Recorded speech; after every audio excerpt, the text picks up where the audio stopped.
Unit 6, Lesson 3, Polar Coordinates. In this lesson, we will learn to plot a point with polar coordinates, switch between polar and our normal rectangular coordinates, convert polar equations to rectangular ones or the opposite, and find the distance between 2 points in polar coordinates.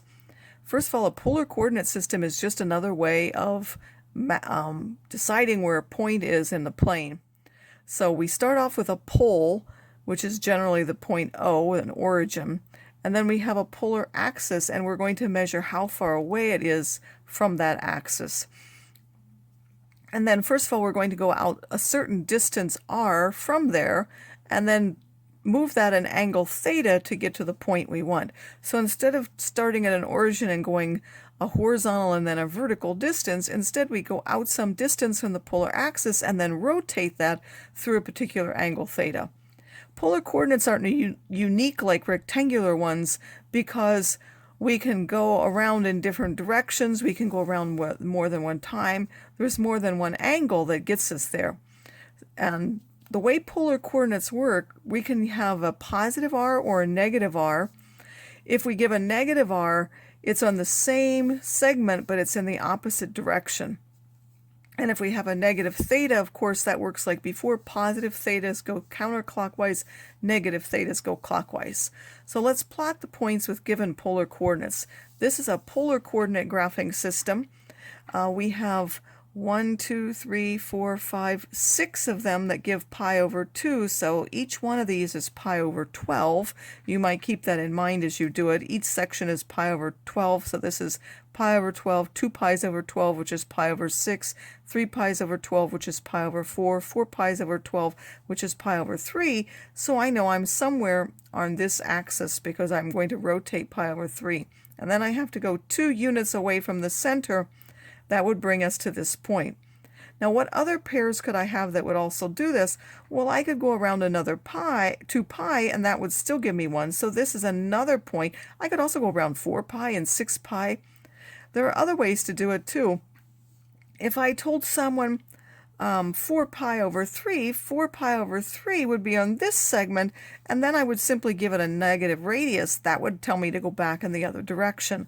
So if I give an angle that ends up on this segment, which is opposite to this one, meaning I go around this part, then instead of telling someone 2, I have to tell them go minus 2 when they're graphing. So this is our 2 of the possible points that we could have. Minus 1, 3 pi over 4. Again, first I need to find out where 3 pi over 4 is. So how many pi's over 12? 3 pi over 4 in terms of 12 is 9 pi over 12. So I need to go to the ninth one. 1, 2, 3, 4, 5, 6, 7, 8, 9. This is 9 pi over 12. I know again it's either on this side or it's on the opposite. If it were a positive r, I would go somewhere along this way. Because it's a negative r, I go on the segment that's related on the same line but the opposite way. It's actually this point, minus 1, 3 pi over 4. And since I know that, again, I could add or subtract any number of 2 pi's, and that will take me there. So this one I added a 2 pi, this one I decided to subtract a 2 pi. It will take me down to the same minus 1, but I would go minus 5 pi over 4 to that instead, and then the radius taking me backwards would here. I could also go 3 pi again. 3 pi, instead of taking me to this one, would take me till this particular point if I add it to this. So if I take 3 pi over 4 and then I add 3 pi, well, 2 pi brings me down here, and then another pi would bring me here. Only now when they tell me 1, I actually go in the direction of that particular segment, so this will also work. I can do it in degrees as well. Of course, pi over 12 is, I think it's 15 degrees.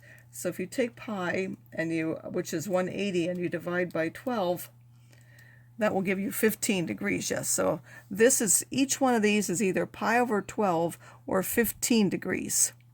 So if I want minus 45 degrees, I need to go 3 sections this way, and then again, because it has a positive r, I go 1, 2, 3 in that direction. If that were a negative 3, I would go in the opposite direction to that 45. 2 other pairs again, I can go any number of times around, so I could go two 360s around and it would bring me back to the same point, or I could go to the opposite one somehow and then give a negative length. So I could give -3, and then I could go just -180. I could go any number of those. So in general, how do we find all the points or polar coordinates that would work? We have to use the same r that we're given, whether it's positive or negative. It's whatever we were given, and the angle we were given, we have to add even multiples of pi to get there. So we'd have to add 2 pi or 4 pi or 6 pi, or subtract 2 pi or 4 pi or 6 pi.